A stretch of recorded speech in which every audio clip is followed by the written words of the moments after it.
سبحان اللہ، ماشاء اللہ۔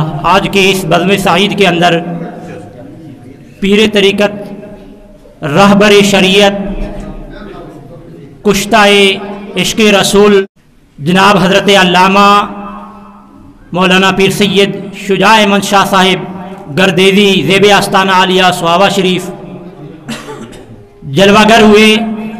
میں آج کی اس بابرکت محفل کے اندر حاضری پر آپ کو عقیدت و محبتوں کا خراج پیش کرتا ہوں۔ اللہ رب العالمین ہمیں ہر لمحہ آپ کی ماہیت نصیب فرمائے اور آپ کے وجود سے ہمیں برکتیں حاصل کرنے کی توفیق عطا فرمائے۔ سامعین محترم، چند کلمات طیبات جو آپ کے سامنے تلاوت کرنے کا شرف حاصل کیا ہے، ان کے اندر اللہ رب العالمین نے حضور آقا کریم صلی اللہ علیہ وآلہ وسلم کے معراج کا بیان فرمایا ہے